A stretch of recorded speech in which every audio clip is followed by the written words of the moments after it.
Welcome, friends.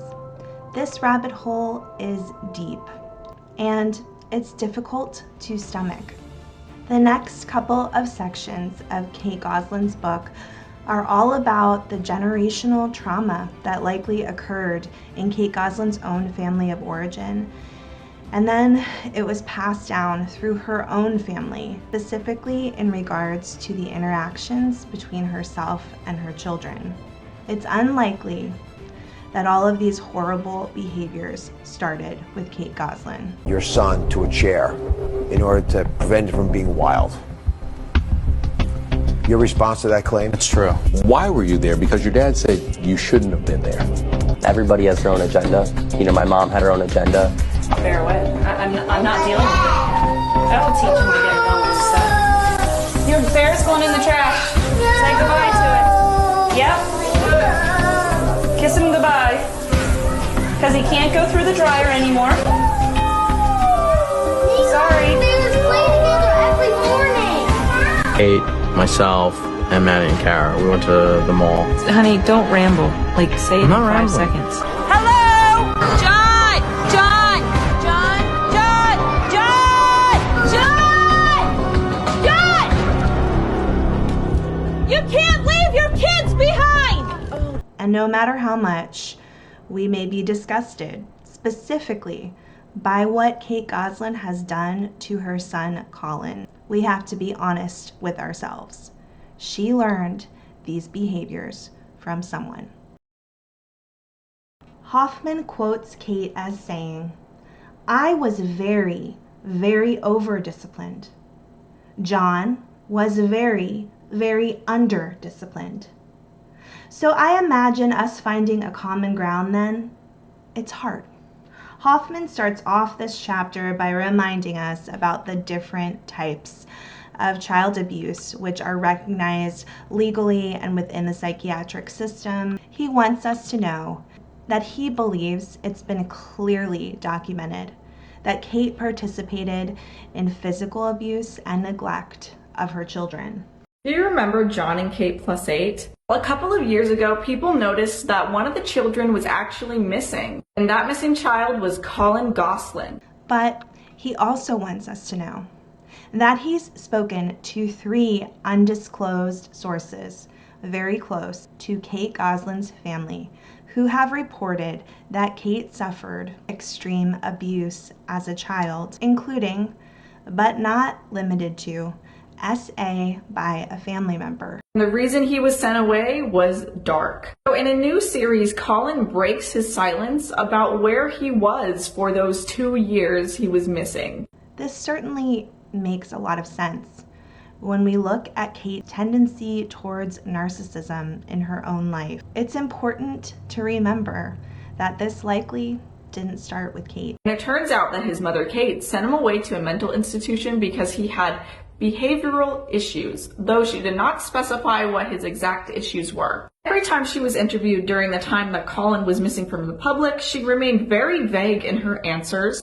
She still has the ability to make her own choices. There's no denying that. Many of us have suffered really difficult childhoods, including abuse of all kinds, and we decide who we're going to be when we grow up. It's repeated over and over again that Colin supposedly had special needs. Colin now says that he never had special needs. He did not misbehave any more than his siblings. During this time, John Gosselin was on a frantic search for his son Colin. Kate reportedly refused to tell him his exact location. And have children of our own, or don't have children, because we don't want to repeat what happened in our own families. It's really hard to give Kate a lot of grace when we already know from the beginning of this book she actively sought out having so many kids. If she had any insight into her own life, she should have recognized that it would be difficult for her to parent in a healthy way to just 1 or 2 children, but to have a whole football team of kids was going to drastically increase the demands and the stress. It would not be fair to her, not be fair to John, but most importantly, not be fair to her children. Kate was never going to be able to be the best parent she possibly could be because she made the choice to do these kinds of fertility treatments and, as Hoffman alleges, mess around with them to the point of having so many children. That was her choice. John only found out his location after Colin was able to smuggle out this letter to his dad. And this is an absolutely heartbreaking letter written in crayon by a 12-year-old. It says, "Dear Dad, I'm not trying to trick you, but I still love you. I told Mom I want to live with you. She said no. But right, she can't choose for me. I'm old enough now. I'm your son, not hers. He was abusive to me after I left your house. I'm sorry to take this to court because Dr. Edward Moore is hurting me. He is giving me bruises and sitting on my chest till the point I can't breathe. Please help me and let me meet Colleen. I'm counting on you to get me out of here. Fairmount, Daddy, I love you." And the rest of us, we watched the consequences unfold on TV. In 2009, the National Enquirer published an article where they took information from sources close to the Goslin family and let all of us know that there were accusations of abuse. Quoted here, Hoffman writes, "An ex-staffer of Kate Goslin, who worked for the Goslins for more than a year before recently resigning, claims they have witnessed Kate using corporal punishment on the couple's 8-year-old twins and 5-year-old sextuplets. When one of the boys closed the door on another one once, Kate got in their faces and yelled, 'You tell me the truth about what happened.' The children just stood there, terrified. Then she dragged one of the boys into the bathroom and spanked him 5 or 6 times with a large plastic spoon. You could hear Kate forcefully whacking the child and the child screaming at the top of his lungs." I'm not dealing with it. That'll teach him to get going. So. Your bear's going in the trash. Say goodbye to it. Yep. Kiss him. I would bet money I know which child that was. People told me it happened more than once, but it was off camera because Kate never wanted it shown on the show. After this was published, Kate came out to deny that it ever happened. She released a statement, and Hoffman responds to that statement by writing, "The problem with Kate's statement is that she did indeed make every effort possible to hide the forceful spanking and physical disciplining of her children. I don't recall ever seeing Kate smacking any of her kids around on her TV shows, but her writings tell us that this is what was happening behind the scenes. You just read for yourself how Kate Goslin describes in her own words from her personal journal how she treated her children, and you can decide if you think the former staffer was lying or telling the truth. You decide if Kate was hiding anything from you as you were tuning in to watch her wholesome reality show. And you decide if it is an appropriate way of disciplining children at this age or any age. The sextuplets were 2 years old and in diapers at the time of these incidents where Kate Goslin describes spanking them like repeatedly with objects. And she recorded this in her journal. Here are some more entries. Trigger warning. Very sad events. I don't know how else to describe it. September 2006. Joel had gotten out of his crib at nap time, I guess because he wasn't tired anymore. How dare he? Kate heard him getting into drawers, so she went upstairs and spanked him and put him back in the crib. After the designated nap time was officially over, Kate made Joel stay in his crib while everyone else got to go downstairs. The kids would have been like 2, less than 2 at this time. She wants him to know how serious she is about nap time, and she will not tolerate crib climbing. I find this shocking. Those of you who have been moms, just for me, I really struggled with getting my kids to take naps, and it never would have occurred to me to give them a physical consequence of any kind because they weren't napping. I've never, it's like I rarely even ever heard of that. I mean, this is the first time I'm hearing of that you would spank a child because they won't take a nap. Like, to me, that's like a biological thing, something they don't understand. There's a lot of ways you would work with a child, but to physically give them some kind of punishment for it, I'm really surprised about that. She wants him to know how serious it is, and she will not tolerate climbing. She says she hopes he got the message, but isn't sure because of the glazy look in his eyes when she talks to him. That's sad. I just remember thinking about little Joel. He was so cute, and he did kind of have a more glazy look in his eyes than the other kids pretty much at all times. Like, he was just a certain kind of kid. Kids are different. They're not all the same. There are definitely some children, and it does seem like Kate always flocked towards like the kids, like for example Hannah in the beginning, or Lexi in the beginning, who were like full on little soldiers, standing up straight, doing all the work, helping mommy, wanting to be the good child. Like these girls who were really into like parenting the other kids. But then she had so much anger and frustration towards some of these boys who maybe didn't fall in line with that kind of response to the world around them. And every child is different. It's not just a boy versus girl thing, although I think it may be more commonly portrayed that way. But I mean, every child is going to have a different response to things around them and may need to be parented differently. October 2006, 4 little toddlers in diapers got into the tissue box on Grandma's desk again. Kate says they did it yesterday as well, so she spanked all 6 of them and put them in the corner. Once again, these are just things that I just wouldn't think you would provide any kind of physical discipline for. I mean, should the tissue box just be moved to a different area? I don't know. It just seems like so odd to me to even hear that these were the standards that she set forth. Once again, I've said, like, I have people in my own family who are around my age who have used corporal punishment. I tend to believe that it's kind of like of an older generation, but there are definitely people in my family who have used it, who have the most amazing, wonderful families and kids who are loving and well-adjusted. And I think that it was because they used that corporal punishment in a very balanced way. And there were a lot of like indications of like the kids knew ahead of time, if you do ABC, that could result in this kind of punishment. And a lot of it had to do with safety when they were younger. Right? So to read Kate Goslin's version of this story, it's very much about like, you did something I don't like that makes my life harder. And like, you're doing it repeatedly because you clearly don't have the brain capacity to even understand that this is unsafe, that this is wrong. You don't get it.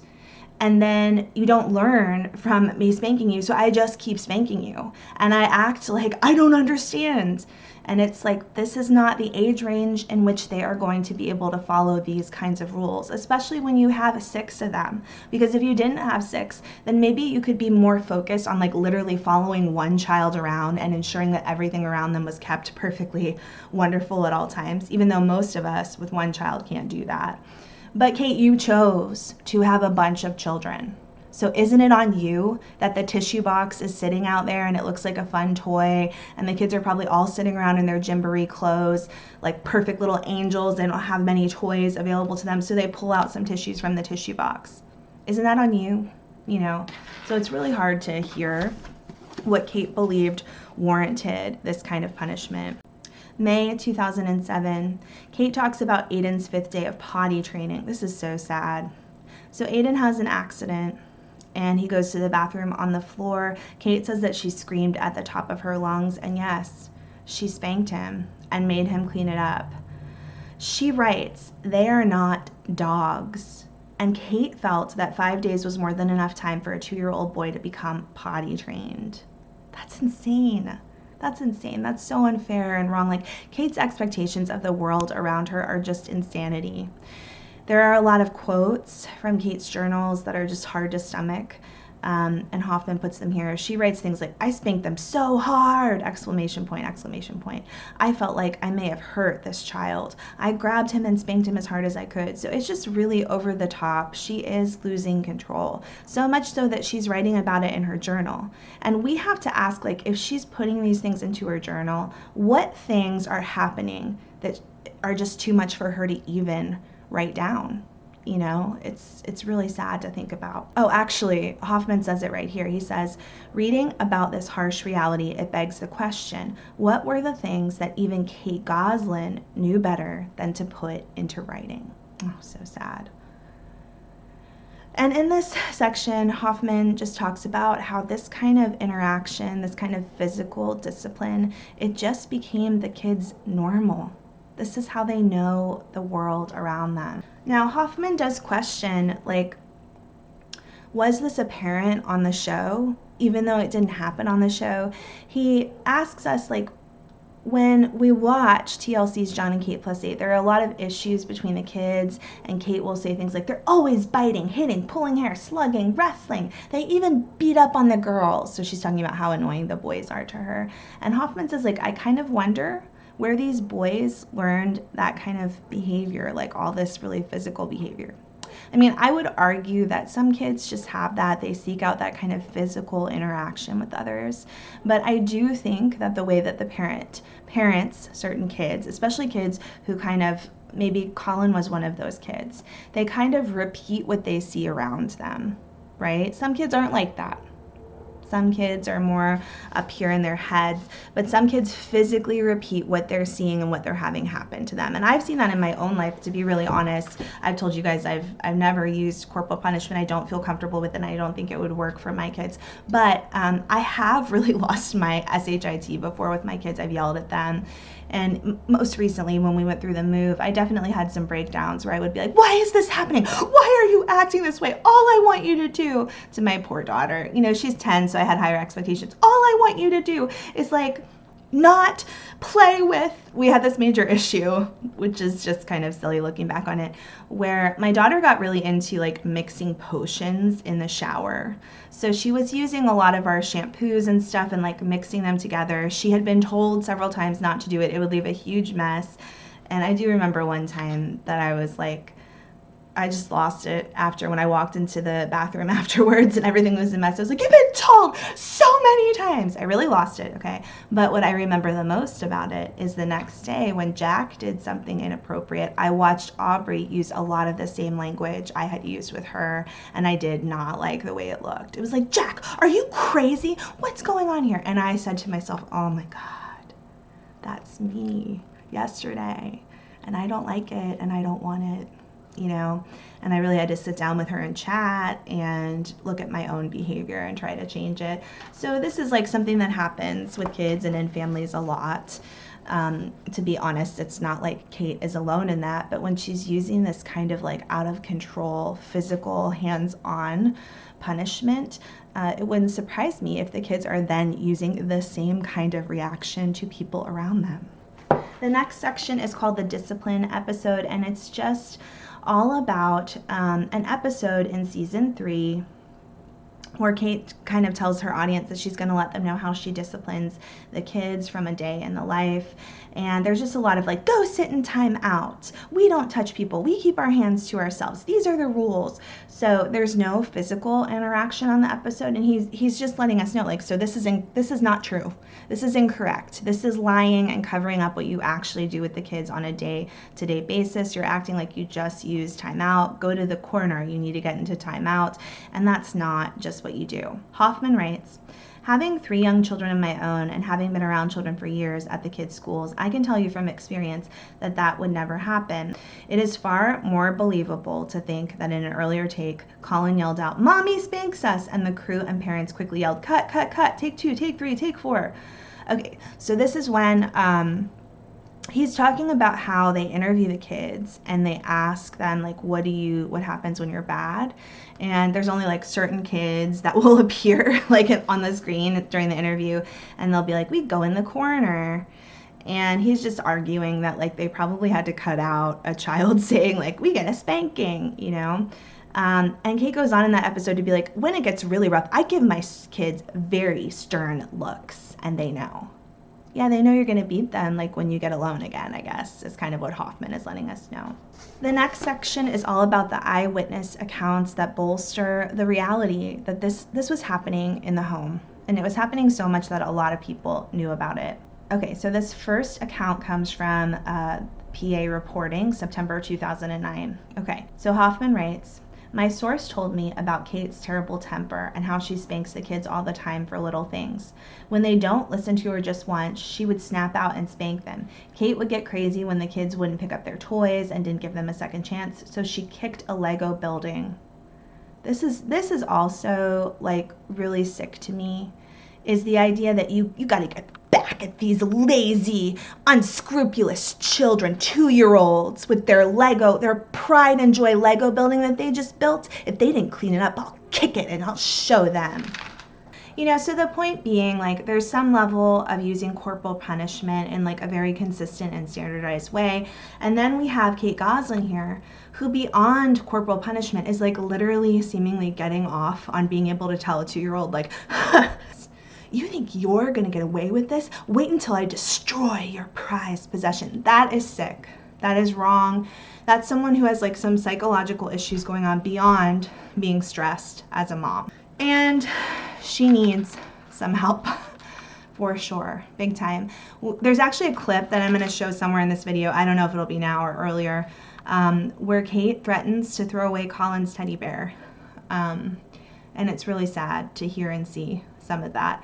All right, guys, I actually have a child who's sick at school, so I'm going to have to end this video here, but I will be back again soon with more rabbit holes to head down regarding the Goslins. We'll pick up next time with finishing up that eyewitness account, and then we'll move on to like a lot of just crazy, inappropriate interactions that Hoffman wants to make us aware of involving like Kate's treatment of John. Thank you so much for joining me here today. I hope you'll join me either later today or tomorrow when we head down another rabbit hole.